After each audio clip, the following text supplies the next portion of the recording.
In the heart of the desolate countryside stood Ravenstone Manor, a sprawling Victorian estate that loomed like a forgotten sentinel over the rolling hills. The house had been unoccupied for over 50 years, its windows dark and hollow, its gardens choked with weeds. Local legends warned of its haunted halls, cursed by the tragedy of its final owner, Victor Gray, a reclusive inventor who vanished without a trace. Emma Harlow, a PhD candidate in paranormal studies, had no interest in the warnings. For her, Ravenstone was an opportunity, a chance to prove her theories on residual hauntings and to complete her thesis. The estate was being sold at auction, but Emma had managed to secure a weekend alone to conduct her research before new owners moved in. She arrived on a brisk November morning, her car winding up the overgrown driveway. The air was heavy with the scent of damp earth and decaying leaves. As she stepped out, she couldn't help but shiver, not from the cold, but from the oppressive weight of the place. The house seemed to watch her. Inside, the manor was a time capsule. Dust blanketed every surface, but the furniture remained untouched, as though waiting for Victor Gray's return. A grand staircase spiraled upward, its banister carved with intricate patterns of serpents and vines. Oil paintings adorned the walls, their subjects' eyes seeming to follow Emma as she moved. She set up her equipment in the drawing room, EMF detectors, thermal cameras, and an array of audio recorders. Her plan was to document any anomalies over the next 2 nights. She had read every story about Ravenstone, how Victor Gray had been obsessed with building a machine to communicate with the dead, how his wife and children had mysteriously disappeared, and how the staff had fled after claiming to hear voices coming from the walls. As the sun set, the house seemed to exhale, its shadows stretching and deepening. Emma checked her notes, her excitement outweighing her fear. The first night began quietly. Emma wandered the halls, speaking into her recorder. The temperature in the main corridor has dropped by 3 degrees in the last hour. No visible drafts. EMF levels are steady. As she approached the library, her recorder crackled. She froze, listening. A faint voice whispered through the static, "Help, me." Emma's heart raced, but she kept her composure. "Is someone here?" she asked, her voice steady. "Can you tell me your name?" Silence. Then, a thud echoed from upstairs. Emma followed the sound to a locked door at the end of the hallway. The key was missing, but as she pressed her ear to the wood, she heard faint scratching from the other side. It sounded like nails on stone. Her instincts screamed at her to turn back, but curiosity overpowered caution. She marked the door in her notes as the 8th door, the only one in the house she hadn't been able to open. If you're intrigued by Emma's chilling discoveries, subscribe to the channel and hit the notification bell to follow the story as it unfolds. The next day, Emma explored the basement. It was a labyrinth of stone walls and forgotten artifacts, the air thick with mildew. In the farthest corner, hidden beneath a tarp, she found it, Victor Gray's machine. The device was massive, a grotesque amalgamation of brass, gears, and wires. It looked like a cross between an organ and a torture device, with a row of glass tubes that pulsed faintly, as though still alive. A notebook lay beside it, its pages filled with Gray's cramped handwriting. "The veil is thinning," one entry read. "The 8th door must remain sealed. To open it is to invite them through." Emma's breath caught. This was more than she'd hoped for, a direct link to Gray's experiments. She photographed the pages and carefully reconnected the wires of the machine. Her hands trembled as she flipped the switch. The machine roared to life, its tubes glowing bright blue. A low hum filled the air, and Emma felt a vibration in her chest, as though the house itself were responding. Then came the voices. Hundreds of them, overlapping in a cacophony of anguish and rage. One voice rose above the rest, deep and guttural, "Emma, open the door." She shut off the machine, her hands shaking. The house fell silent, but the air felt charged, as though something had been disturbed. That evening, Emma returned to the 8th door. To her astonishment, the lock had rusted away, and the door now hung slightly ajar. She pushed it open with trepidation. Inside was a small room, its walls covered in the same angular symbols she had seen in Gray's notes. In the center stood a circular mirror framed in black iron. Its surface was dark and rippling, like liquid obsidian. Emma stepped closer, her reflection distorted and shimmering. As she reached out to touch it, a hand shot out of the glass, grabbing her wrist. She screamed and pulled away, falling backward.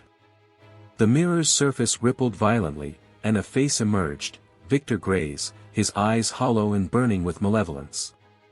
"You shouldn't have come," he hissed. "You've broken the seal." The mirror shattered, and the room was plunged into darkness. Love this kind of suspense? Make sure to subscribe to the channel and hit the notification bell to uncover the secrets of Ravenstone Manor. Over the next hours, the house came alive. Doors slammed on their own, whispers echoed through the halls, and shadowy figures flitted just out of sight.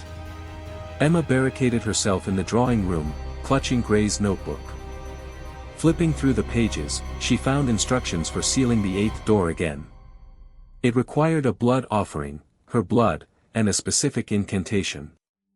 She had no choice. The voices were growing louder, the shadows closer. With trembling hands, she returned to the small room. The mirror fragments lay scattered on the floor, but the symbols on the walls glowed faintly, pulsing in time with her racing heart. She drew a knife from her bag and made a shallow cut on her palm, pressing it to the largest symbol. The air grew cold as she began the incantation. Her voice trembled, but she forced herself to continue. The shadows recoiled, and the symbols flared brighter. But then, the machine roared to life in the basement. Victor's face appeared again, this time in the largest shard of the mirror. "It's too late," he snarled. "They're here." The room shook violently as the walls began to crack, and an inhuman scream pierced the air. Emma woke in the hospital, her body battered and her mind fractured. The police told her the house had collapsed, but she had no memory of escaping. She tried to explain what had happened, but no one believed her. The notebook was gone, and the photos she'd taken were erased. The only evidence was a faint scar on her palm, shaped like one of the angular symbols. Months later, she received an envelope with no return address. Inside was a single photograph of Ravenstone Manor, perfectly intact, as though it had never fallen. And in the window, a shadow watched. If this story kept you on the edge of your seat, don't forget to subscribe and hit the notification bell. More horrifying tales are coming soon. The town of Ravenwood was known for its history of strange disappearances. Nestled between dense woods and a stagnant swamp, it was the kind of place people rarely visited, and even more rarely left. Stories about the sinking church, a crumbling chapel half submerged in the swamp, circulated for generations. They said the church's bells could be heard tolling at midnight, even though the bell tower had collapsed decades ago. Mia Delaney had no interest in ghost stories. A journalist for a second-rate online magazine, she was sent to Ravenwood to cover what her editor called a puff piece on local folklore. She arrived on a damp October evening, her car wheels churning up mud as she parked in front of the only motel in town. The motel owner, a wiry man named Greg, eyed her suspiciously. "You here for the sinking church?" he asked as she signed the check-in book. "I'm here for a story," she replied curtly. "Not ghost hunting." Greg chuckled darkly. "They all say that. Just don't go near the swamp at night." Mia forced a smile and took her key, brushing off his warning as small-town superstition. The next morning, Mia met with a few locals at the diner. They were eager to share their tales of the church. According to them, it was built in the late 1800s by a zealous preacher named Father Elias Grayson. He believed the swamp was a gateway to hell and constructed the church to seal it. For years, he led strange rituals, chanting prayers at midnight and demanding offerings of livestock and crops from the townsfolk. But one day, Father Grayson vanished, and the church began to sink into the swamp shortly after. "They say he's still down there," an elderly woman whispered. "Waiting." Mia recorded their accounts, amused by their conviction. But one detail intrigued her: the bell tolls. Every local claimed to have heard them, even though no one could explain how or why. As the day wore on, Mia's skepticism waned. She decided to visit the swamp herself, hoping to find something, anything, that could explain the mystery. The swamp was a sprawling, eerie expanse of brackish water and twisted trees. Mia trudged through the muck, her boots sinking with each step. The air was heavy with the smell of decay, and the distant croak of frogs was the only sound. She found the remains of the church just before sunset. The steeple jutted from the water at a precarious angle, its wooden cross warped and blackened. The walls were moss-covered, and the water lapped hungrily at the broken foundation. Despite herself, Mia felt a shiver of unease. She snapped a few photos and noted the strange carvings on the half-submerged doors. The symbols were unfamiliar, angular and jagged, like wounds carved into the wood. She made a mental note to research them later. As the sky darkened, she heard it, the faint toll of a bell. The sound sent a chill down her spine. It was deep and resonant, vibrating through the air like a heartbeat. She glanced at her watch, midnight. If this story has you hooked, remember to subscribe to the channel and hit the notification bell for more tales of terror. Convinced someone was playing a trick, Mia called out. "Hello? Is anyone there?" The swamp answered with silence. Then the water began to ripple. Mia froze as something massive moved beneath the surface. The ripples grew into waves, slapping against the remains of the church. A low, guttural moan echoed through the swamp, unlike anything she'd ever heard. It was neither animal nor human, it was ancient, raw, and filled with rage. Her instinct screamed at her to run, but her legs felt rooted to the ground. The water bubbled violently, and a shadow began to rise. It was humanoid, but wrong. Its body was bloated and covered in patches of peeling skin. Hollow eye sockets stared at her, and its gaping mouth oozed black sludge. The creature reached out, its fingers impossibly long, each tipped with a jagged claw. Mia turned and ran, the swamp sucking at her boots with every step. The tolling of the bell grew louder, faster, as if urging the thing to follow her. Mia burst into the motel lobby, gasping for breath. Greg was behind the counter, his face pale as he took one look at her. "You went there, didn't you?" he said, his voice barely above a whisper. "There's someone, out there." Mia stammered. "It's not." Greg slammed his fist on the counter. "I told you not to go at night. Now it knows you." "It?" Mia demanded. Greg hesitated, then leaned closer. "The preacher. He never left. Whatever he was doing back then, it tied him to the swamp. The bell calls him, and now it's calling you." Mia wanted to laugh at the absurdity, but the memory of that thing's hollow gaze silenced her. "How do I stop it?" she asked. Greg shook his head. "You don't. You just run." That night, Mia barricaded herself in her room, but sleep was impossible. At midnight, the bell tolled again, louder this time, as if it were inside her head. The air grew cold, and the lights flickered. From her window, she saw the swamp. The water rippled unnaturally, and the bloated figure emerged again, its glowing eyes locked onto her motel room. Mia grabbed her car keys and bolted. She didn't care where she was going, as long as it was far from Ravenwood. But as she sped down the desolate road, the bell followed her. It tolled incessantly, drowning out the roar of her engine. Her hands trembled on the steering wheel, and she glanced in the rearview mirror. The preacher was there, sitting in her back seat, his hollow sockets weeping black ichor. She screamed and swerved, the car veering off the road and into a ditch. The impact knocked the wind out of her, but she clawed at the door, desperate to escape. When she turned back, the preacher was gone. But the bell still tolled. Mia woke in a hospital bed, her body battered and bruised. A nurse smiled kindly at her. "You're lucky to be alive," she said. Mia tried to speak, but her throat was raw. She could only nod. The nurse leaned in. "Rest up. You'll need your strength." As she left, the bell began to toll again, faint but unmistakable. Mia's eyes widened as she realized it wasn't coming from outside. It was coming from within her. She reached for her chest, feeling the vibrations deep in her ribcage. The bell wasn't just calling to her anymore, it had become a part of her. And somewhere in the distance, the swamp moaned. For more terrifying tales, don't forget to subscribe to the channel and turn on the notification bell.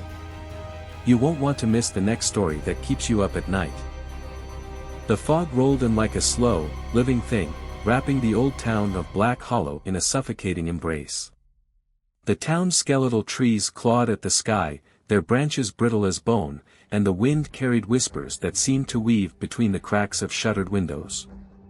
Jonah Walker tightened his grip on the flashlight, its dim beam barely slicing through the gray haze.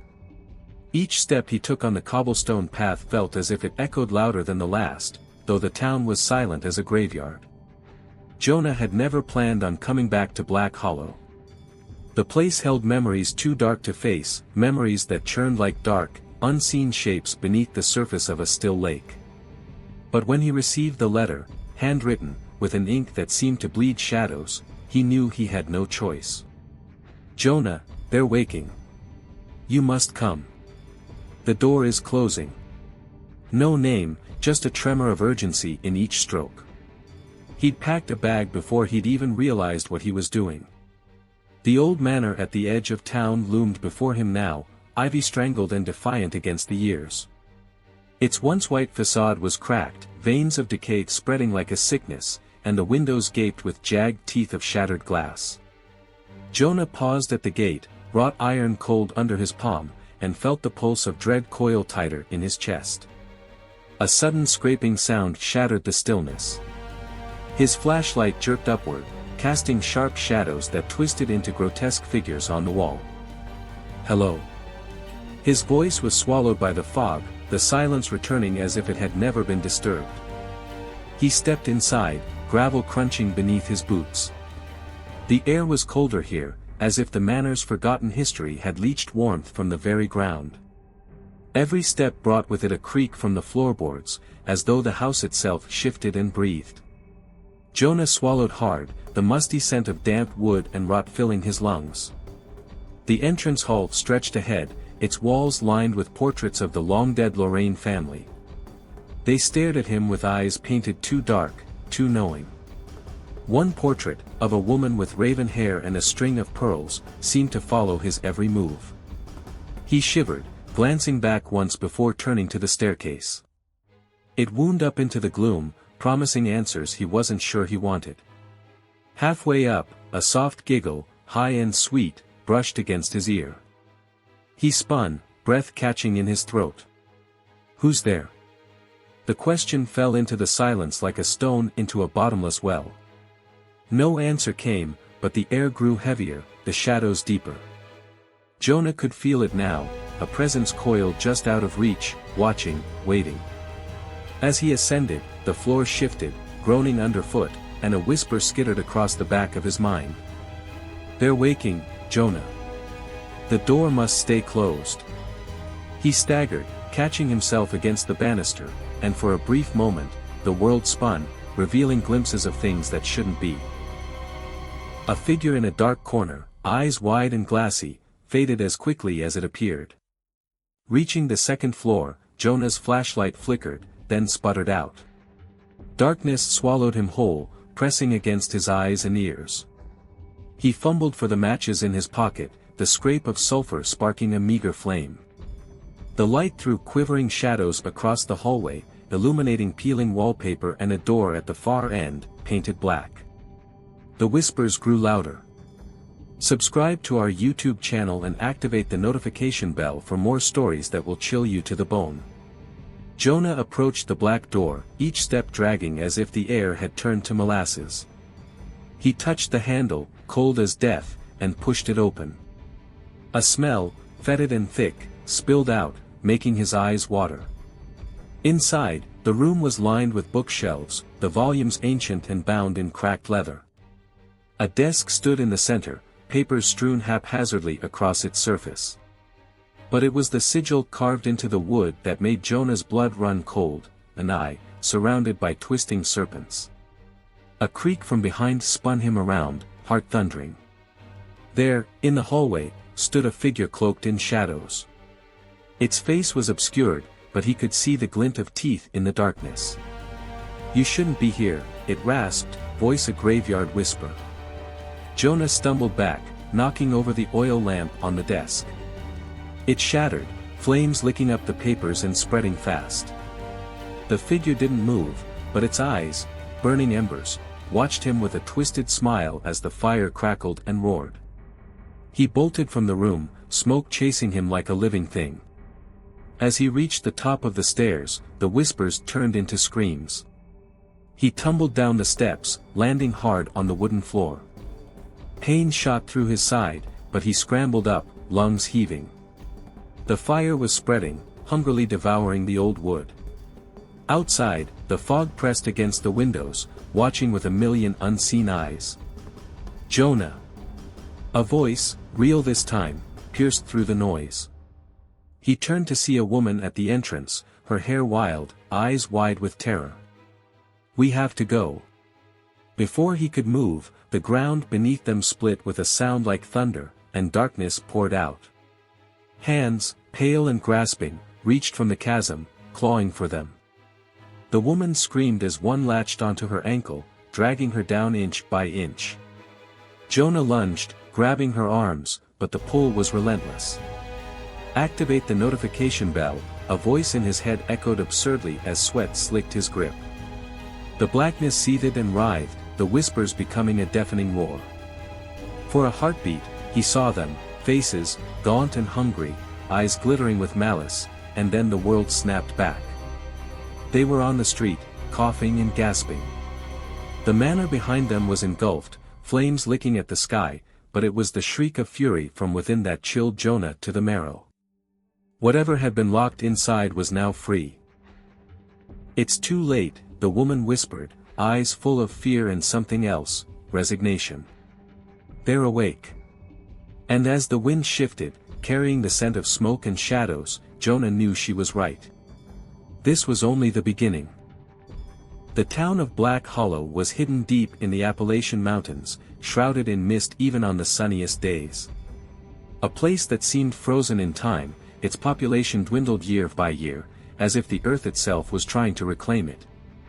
The forest surrounding the town was thick and oppressive, its trees gnarled and ancient, their bark etched with strange symbols that no one dared to interpret. Ellie Travers arrived late one autumn evening, driving a rusting pickup truck loaded with her few belongings. She'd inherited an old house from her great-aunt Clara, a relative she barely remembered. The will had come out of nowhere, and the prospect of inheriting property, no matter how decrepit, was too tempting to pass up. Ellie had little left in the city, no family, a dwindling savings account, and a job she couldn't stand. Black Hollow seemed as good a place as any to start over. The house stood at the edge of town, its windows dark and its roof sagging. The air was heavy with the scent of damp wood and fallen leaves. As Ellie unlocked the door, the hinges groaned like a warning. Inside, the house was a relic of another era, its furniture draped in dusty sheets and the wallpaper peeling in long, curling strips. The first few nights passed uneventfully, though Ellie couldn't shake the feeling of being watched. She chalked it up to her nerves.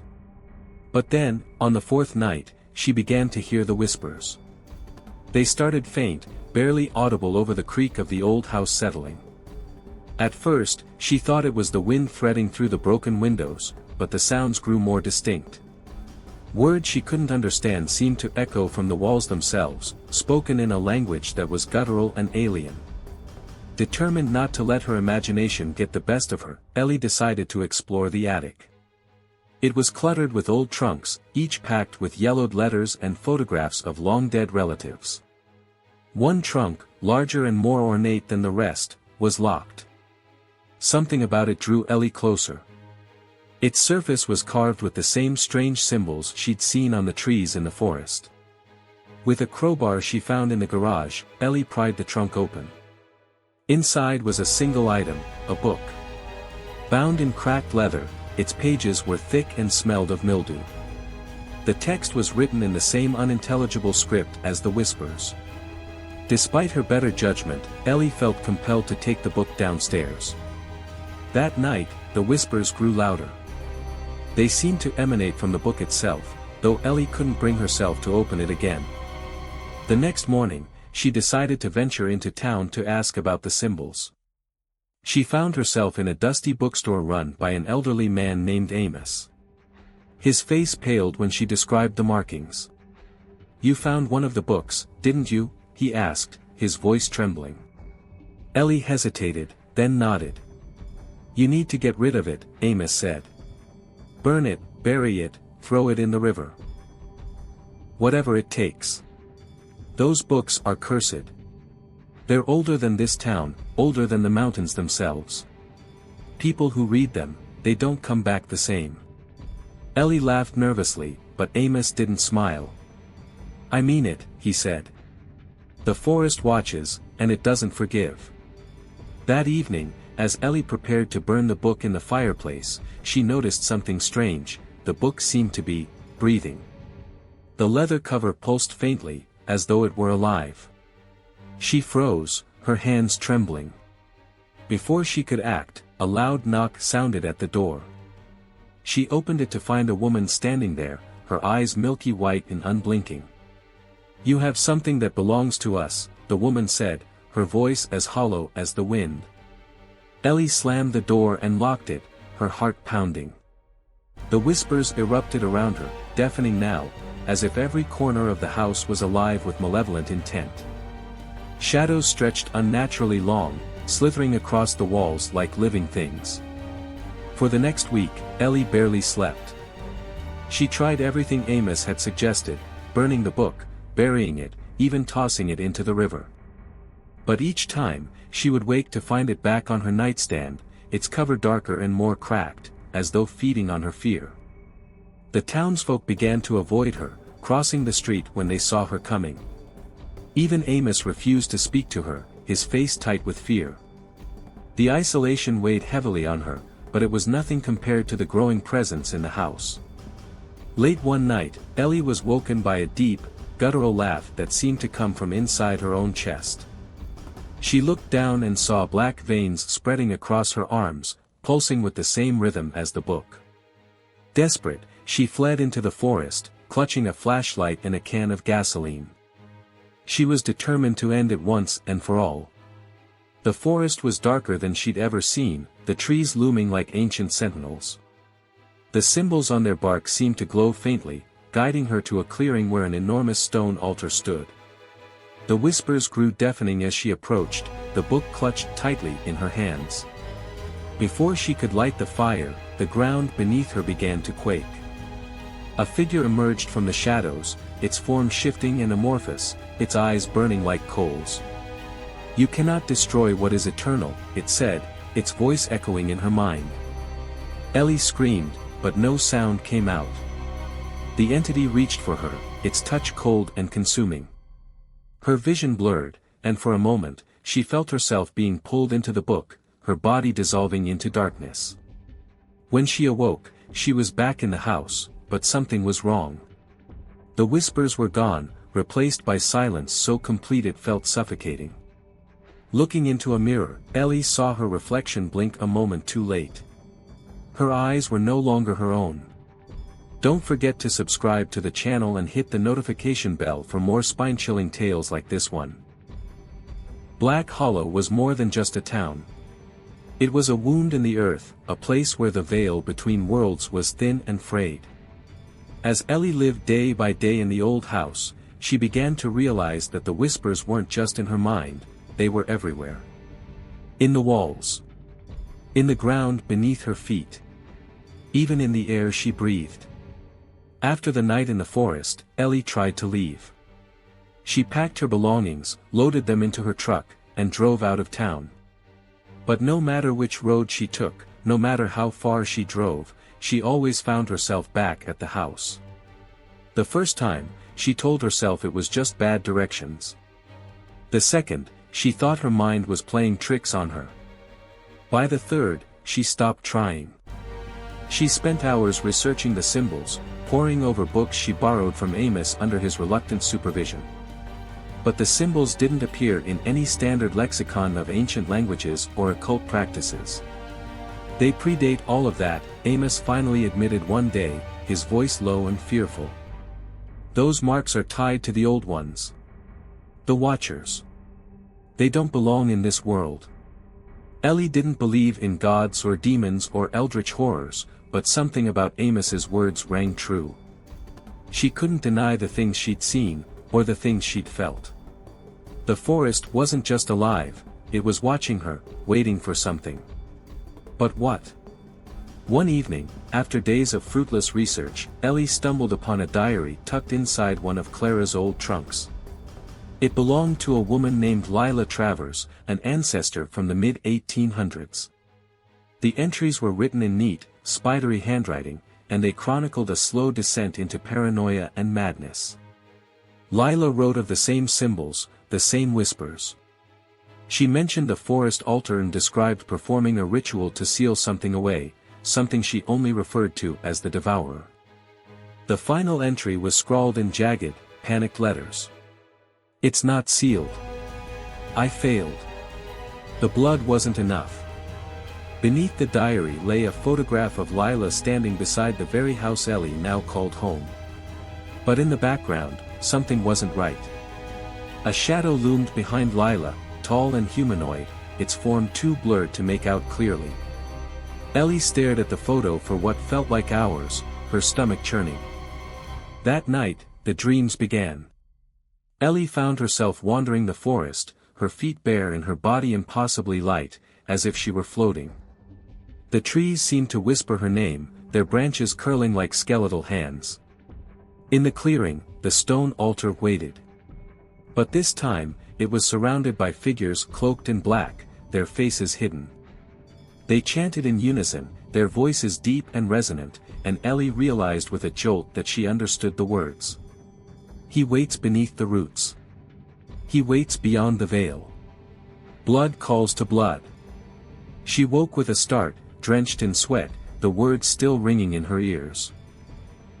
On her bedside table, the book pulsed faintly, its leathery cover slick with moisture. She shoved it into the bottom drawer of her dresser and tried to forget about it.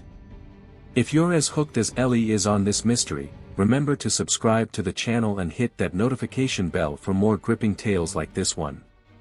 Over the next few weeks, Ellie's reality began to unravel. Shadows moved on their own, flickering across the room when there was no light source. Objects vanished, only to reappear in strange and impossible places, her car keys in the freezer, her shoes in the attic. And then there were the voices. No longer whispers, they spoke clearly now, calling her name, urging her to open the book. She resisted as long as she could, but one night, curiosity won. She opened the book on the kitchen table, lighting a candle as the single overhead bulb flickered and died. The pages seemed to writhe under her gaze, the text shifting and rearranging itself into a language she could suddenly read.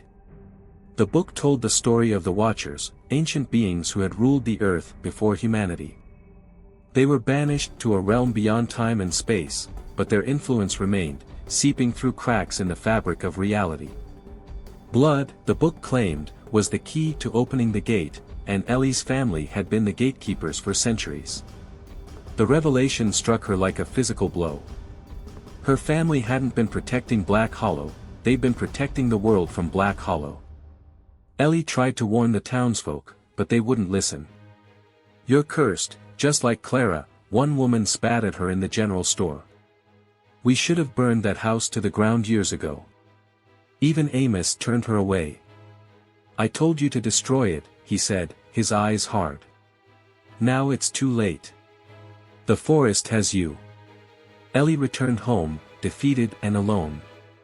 The house seemed to mock her, its floorboards groaning under her feet, its walls pressing in like a living thing. That night, the dreams returned, but this time, they didn't feel like dreams.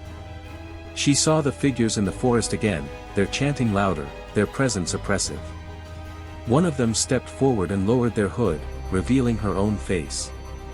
"You are the vessel," the other Ellie said, her voice echoing like a bell. "You always were." Ellie woke screaming, her hands covered in dirt.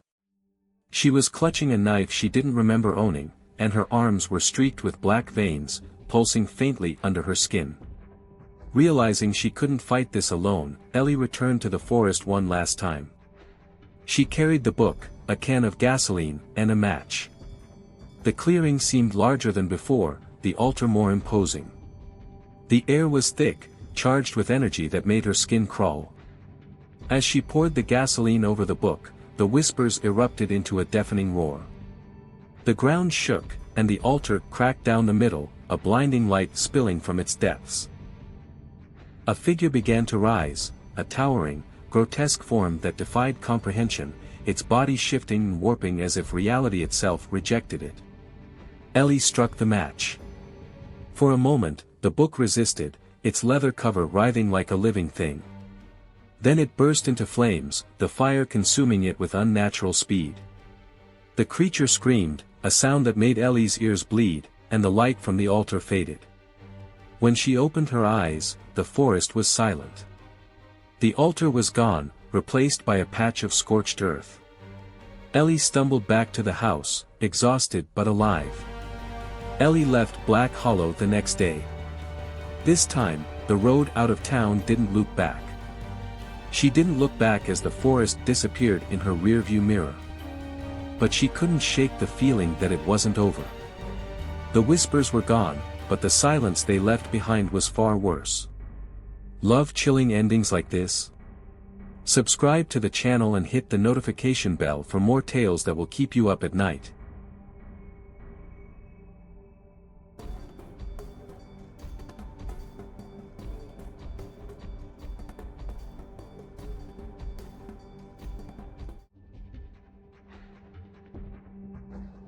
Connor Kane was the best in the business, a shadow operative who specialized in high-risk extractions and intel recovery.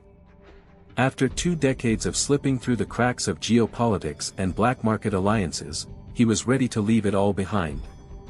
His last mission had been a success, the perfect exit for a man who had seen too much. But just as he was settling into his new life in Lisbon, the past came knocking. One night, Kane found a manila envelope slipped under his apartment door. It contained a single photograph, a faded image of him in Sarajevo, taken nearly 10 years earlier during a covert mission that had gone sideways. That mission was buried under layers of classified files, inaccessible to anyone who wasn't there. Yet here it was, sitting on his doorstep. Beneath it was a handwritten note in code, "Return to Sarajevo. The game is unfinished." That mission, 10 years ago, had been one of the most brutal of his career.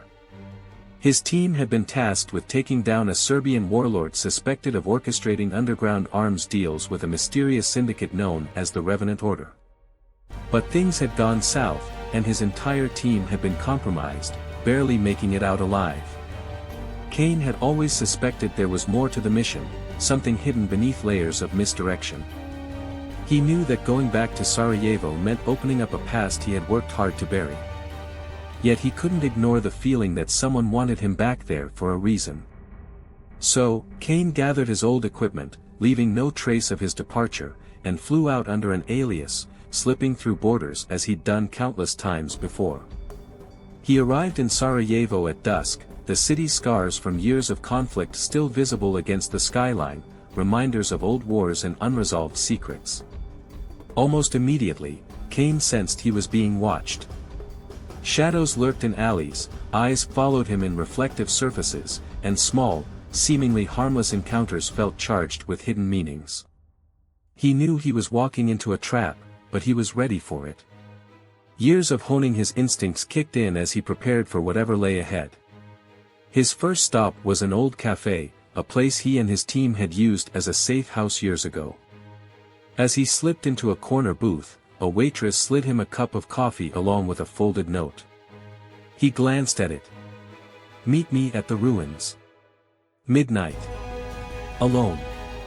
The signature was unmistakable: Sofia Markovich, his handler from that ill-fated mission. Sofia had disappeared shortly after the operation, and no one had seen her since. Rumor had it she'd gone rogue, or worse, been taken out by the Revenant Order. If she was alive, she was his best chance to find answers. At midnight, Kane made his way to the ruins of an old fortress on the outskirts of the city. The silence was thick, the only sound being his own footsteps echoing across the stone.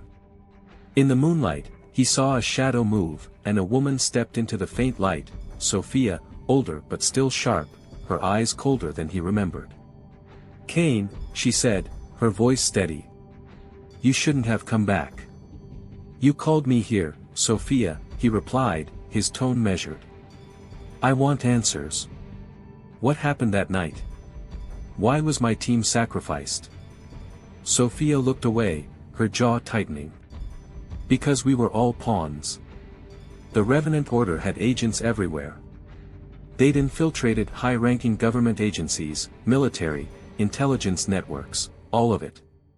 That mission in Sarajevo was never about stopping the arms trade.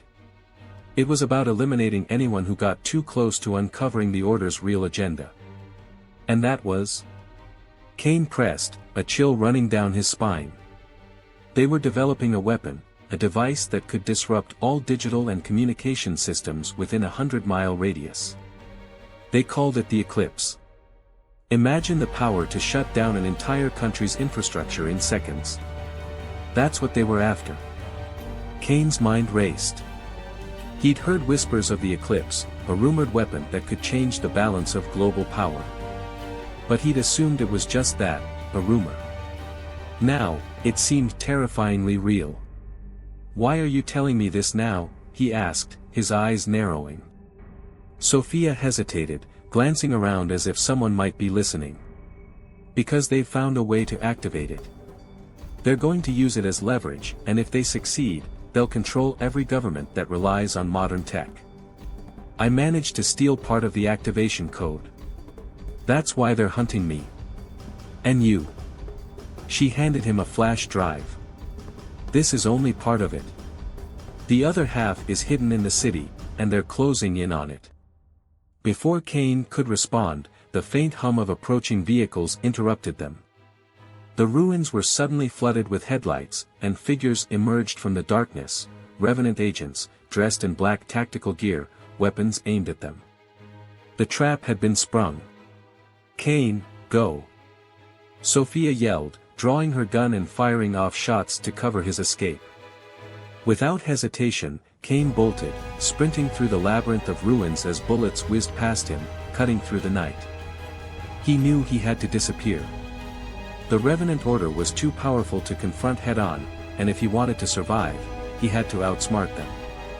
He found an old tunnel that led to the edge of the city and slipped into the shadows, disappearing into Sarajevo's winding streets. He knew the city well enough to evade capture, but he was only a step ahead. He spent the next few days moving like a ghost, blending into the city's underbelly, reaching out to old contacts, and piecing together clues to locate the hidden half of the activation code. Meanwhile, he kept his senses sharp, always aware of the agents patrolling nearby.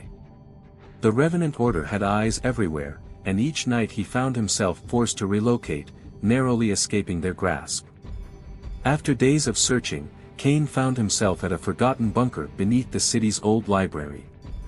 It was abandoned, dark, and silent, with walls covered in encrypted symbols.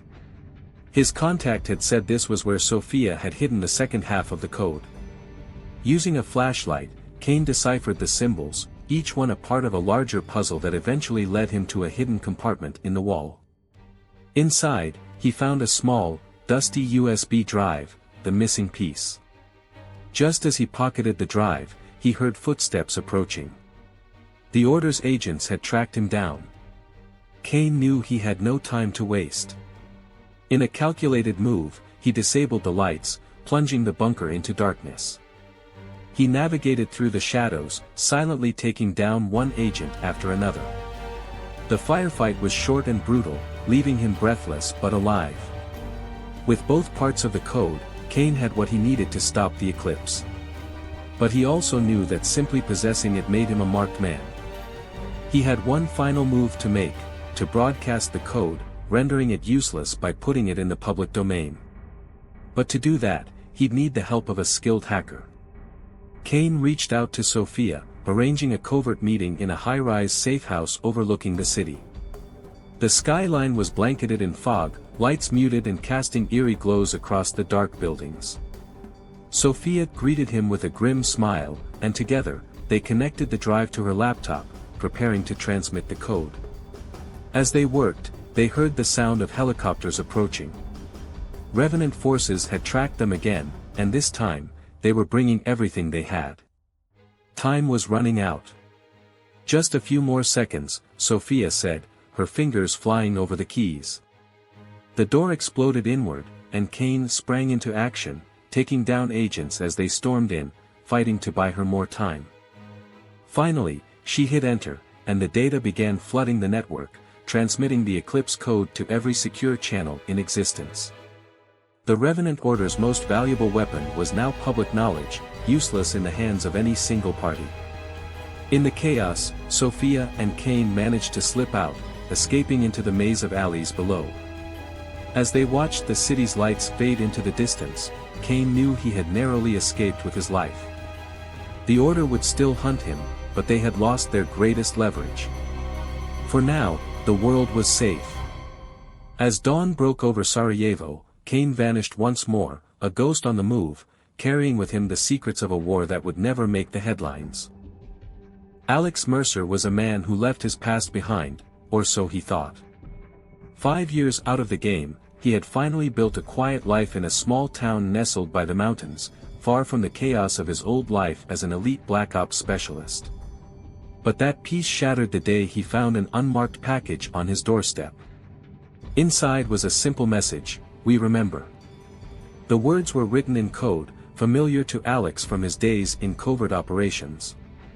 The memory of his last mission flooded back, the disastrous op in Madrid, a political scandal that almost toppled governments and forced his agency to erase his identity. They'd buried it all to protect him. But someone was digging it up. Overnight, his life turned upside down. His secure phone vibrated with coded messages. His contacts from the old days, people he hadn't heard from in years, were going dark, disappearing one by one.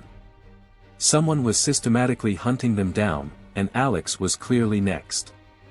Determined to get to the bottom of it, he packed his bags, locking his memories and his weapons away, and hit the road. Every move he made felt like walking a razor's edge.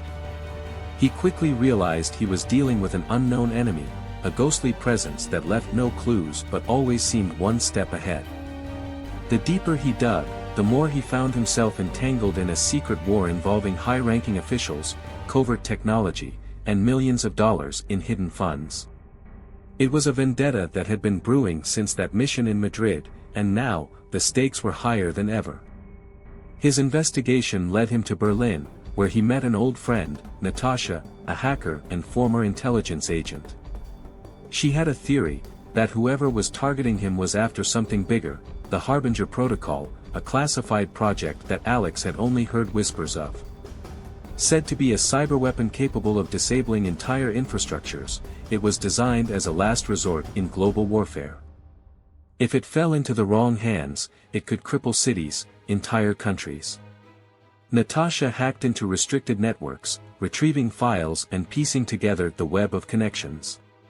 Together, they uncovered clues linking government officials, private arms dealers, and rogue military officers, all tied to a shadow organization known as the Black Mantle. But before they could act, Natasha's systems were hacked, her hard drive wiped clean. An ominous message flashed across her screen: "We're watching." Without wasting a second, Alex knew it was time to move. He and Natasha went off the grid, switching vehicles, abandoning phones, and using analog methods to communicate. They were playing a high-stakes game against an invisible, lethal opponent who knew how to leverage every digital trace. The chase took them across Europe, from abandoned bunkers in the Alps to safe houses in old cities, each place hiding encrypted files and dead drops left by the operatives who had come before them. As they unraveled the puzzle, Alex discovered that the Black Mantle had been orchestrating his betrayal from the start. They were behind the botched Madrid operation, the loose ends, the abandoned agents. The Harbinger Protocol was not only real, it was the last piece they needed for a global takeover. And now, they knew Alex was onto them. A final message came through, forcing their hand: meet us in Prague. Alone. Alex knew it was a trap, but it was his only chance to stop them. With Natasha providing cover from a distance, he arrived at the rendezvous in an abandoned cathedral under the cover of night, his senses on high alert. Shadows moved around him, the unmistakable sound of footsteps echoing across the cold stone floor. His old handler, a man he hadn't seen since the Madrid disaster, stepped out of the darkness. "Alex," he said with a slight smile.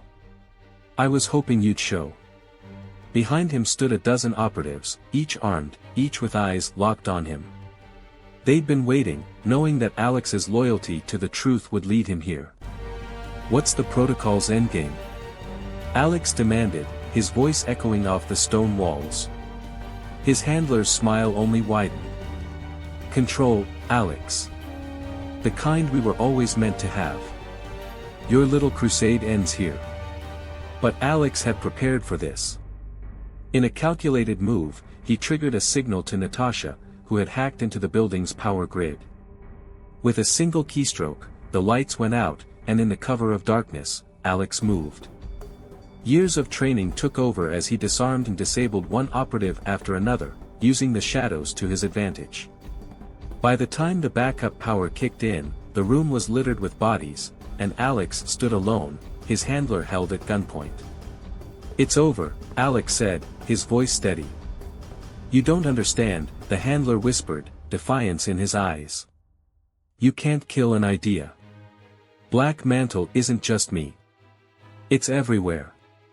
Without another word, Alex pulled the trigger. There would be time to deal with the Black Mantle's network later. For now, he had bought the world a few precious moments of peace. As dawn broke over the Prague skyline, Alex disappeared into the crowd, a ghost once more, but this time, he was the one with the upper hand. Ethan Cross had never seen his life flash before his eyes so many times in a single night. His pulse hammered as he raced down the narrow, dimly lit street in the back alleys of Belgrade, his heart thudding against his ribs. He didn't know who they were, or why they'd been following him for the past 2 days, but one thing was certain: they weren't going to stop until they had what they wanted, and from the look in their eyes, what they wanted was his head. It started as a regular intel-gathering mission. Ethan was a covert operative, highly trained and deadly, with years of experience navigating complex international operations.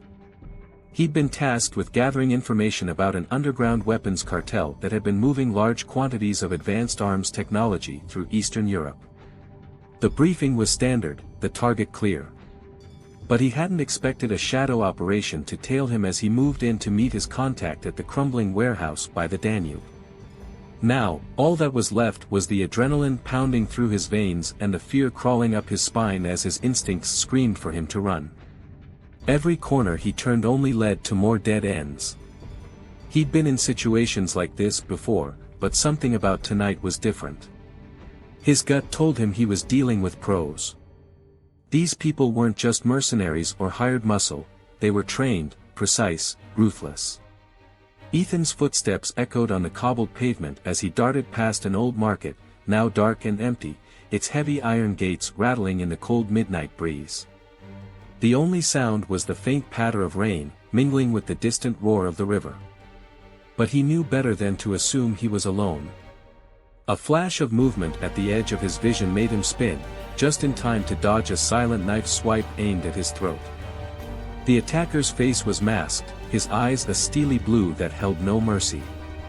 Ethan countered, blocking the second strike and twisting the assailant's arm with practiced ease.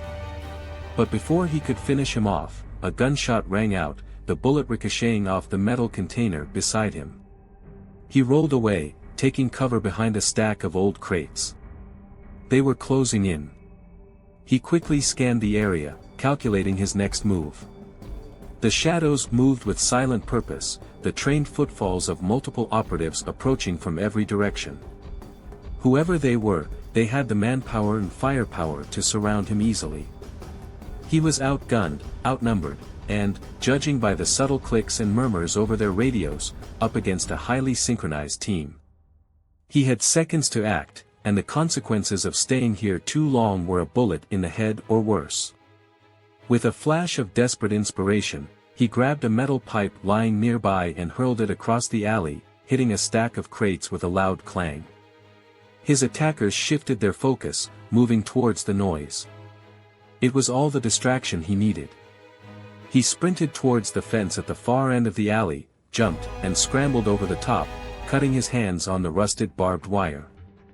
The pain was sharp, grounding him, but he had no time to dwell on it.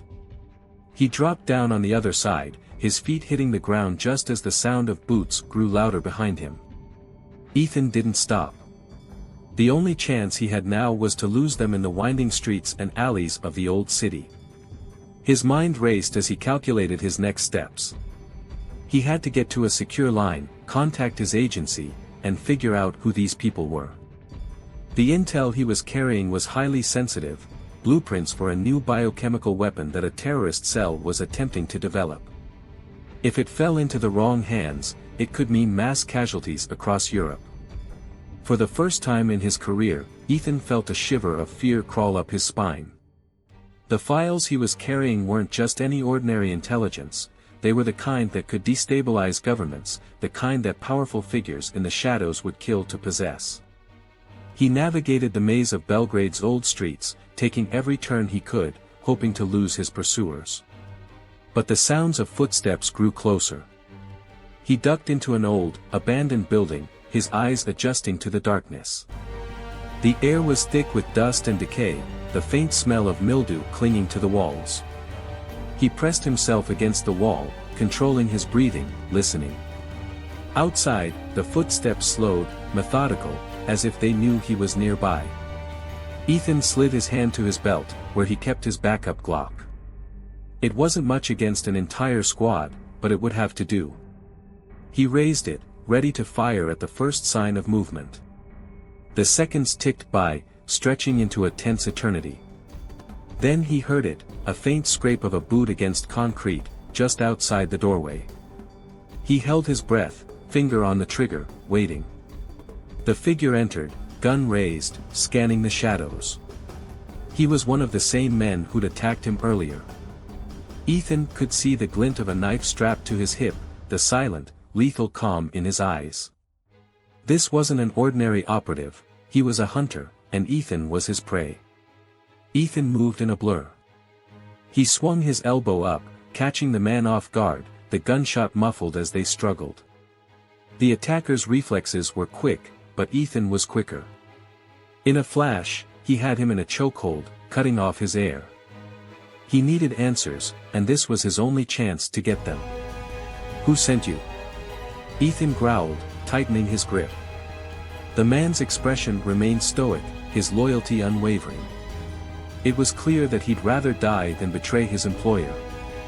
But Ethan had other ways of making him talk. He twisted the man's arm at a brutal angle, eliciting a grimace of pain. "The files. Why are you after them?" The man sneered, his voice a low rasp. "You'll never get out of here alive, Cross. We own this city." Before Ethan could press him further, the man slammed his head back, hitting Ethan in the face and breaking free. He stumbled, blood dripping from his nose, and the attacker took advantage, lunging forward with the knife. Ethan barely dodged, the blade slicing his arm. Ignoring the pain, he twisted, delivering a crushing blow to the man's jaw, knocking him out cold. But the noise had attracted attention. Outside, he could hear the rest of the squad closing in. He had only moments before they found him. Ethan searched the unconscious man's pockets, finding a small, encrypted device. He pocketed it, hoping it would hold the clues he needed. Then, without a second thought, he darted towards the back exit, slipping out into the rain. Belgrade stretched out before him, silent and dark, the city lights flickering like distant stars. He knew he couldn't run forever, but if he was going to survive the night, he'd need to stay one step ahead of whoever was hunting him. And he couldn't shake the feeling that this was only the beginning. The rain had turned into a steady downpour, and the streets gleamed under the dim glow of scattered street lamps. Ethan knew Belgrade well enough to navigate through its labyrinthine streets, but he was running out of time.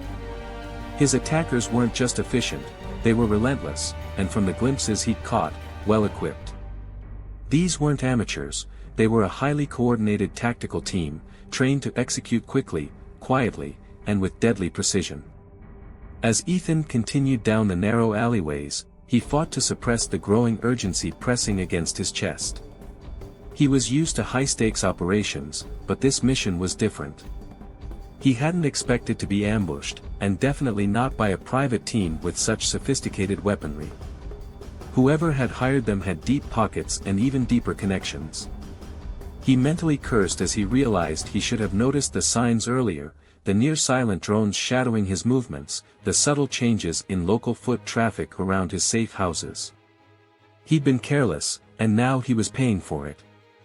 Ducking into the shelter of a crumbling brick archway, Ethan took a moment to examine the device he'd snatched from his would-be attacker. The screen remained blank, requiring an activation code.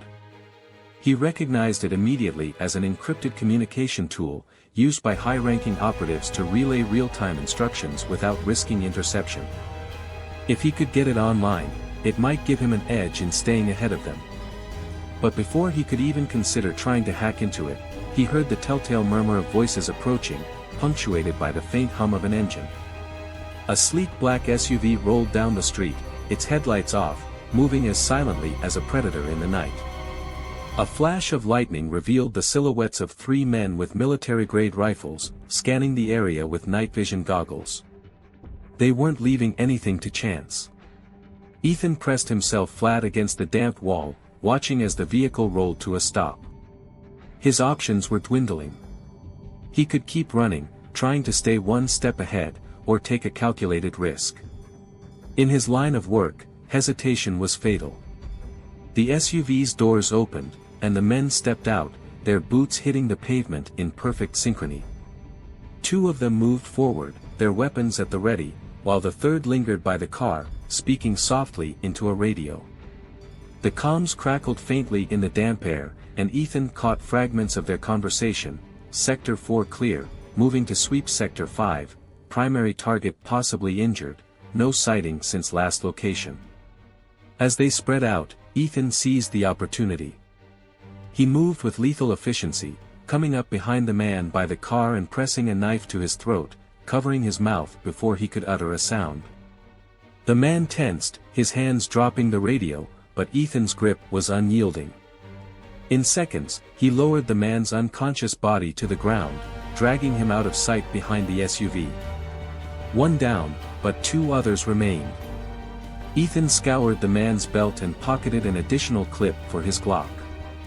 He then retrieved the man's earpiece, carefully fitting it into his own ear. Immediately, the low hum of communication flowed into his ear, punctuated by orders from someone on the other end. Sector 5, maintain visuals. We need confirmation on Cross's location.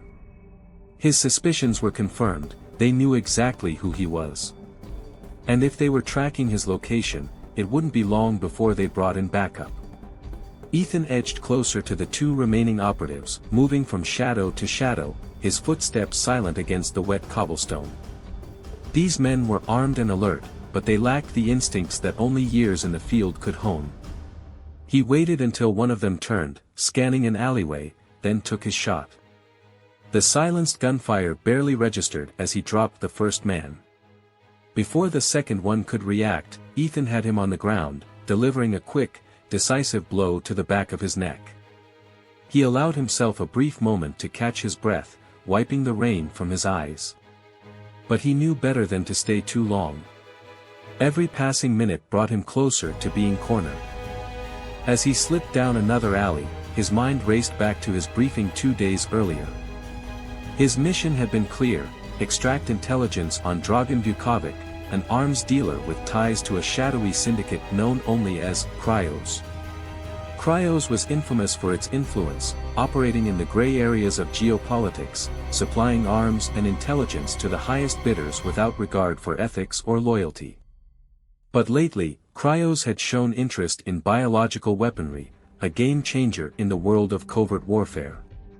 Ethan hadn't anticipated that Cryos would catch on to his investigation so quickly.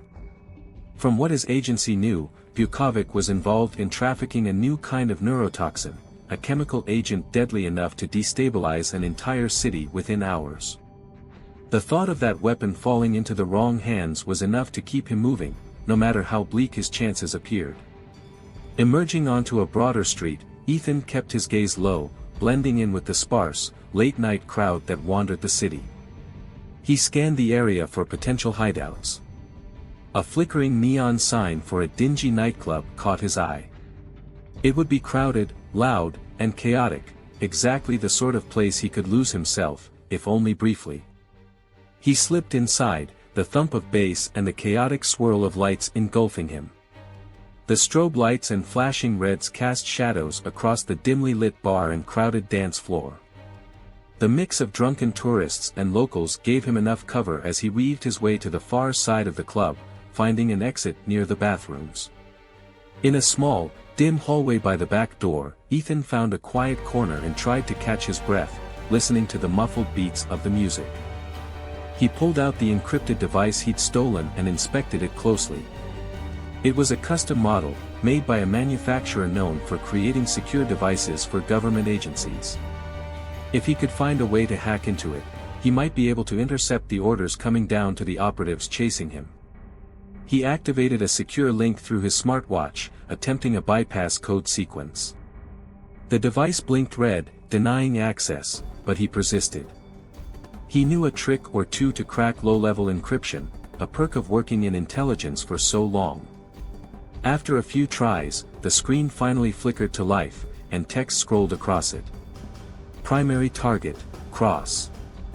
Objective, retrieval of intelligence and elimination if necessary. Full discretion advised. Reinforcements en route. Reinforcements. He clenched his jaw, feeling the tension tightening like a vice. There would be no way out if they managed to surround him completely. As he continued scrolling, he noticed the signature at the bottom of the order: Cryos Command, Operative Level 9 Authorization. The hairs on the back of his neck stood up. This wasn't just any team after him, it was Cryos' elite.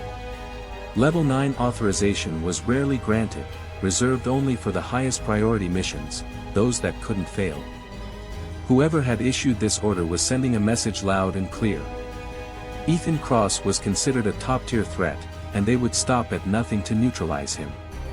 A door swung open, and he tensed, shoving the device back into his pocket as a figure appeared, silhouetted by the hallway's faint light. He recognized her immediately, the woman from the briefing. Her name was Zara Talik, a field operative rumored to be one of the deadliest agents in the region. They'd crossed paths once before in Istanbul, but she'd been on his side then. The look in her eyes told him that wasn't the case tonight. "Ethan," she said, her voice low and unreadable. She tilted her head slightly, observing him with a mixture of pity and regret. "You should have stayed out of this." "You don't know what they're planning," he replied, careful to keep his hands visible and his voice calm. "If they get their hands on that neurotoxin, thousands could die. This isn't just another deal gone wrong, Zara." She regarded him in silence, her expression flickering briefly with something he couldn't read. For a moment, he thought he saw doubt, maybe even sympathy. But she shook her head, her eyes hardening. "It's bigger than both of us, Ethan. They have orders, and we're both just pawns." Without warning, she raised her weapon. Ethan reacted instantly, twisting to avoid the shot, the bullet slamming into the wall behind him. The club's pulsing music drowned out the sound, and no one seemed to notice the skirmish unfolding in the shadows. Ethan lunged forward, disarming her in a swift motion, but she countered with a knee to his ribs, sending him staggering. They grappled, exchanging blows in a brutal, silent dance, each movement calculated, each attack intended to kill.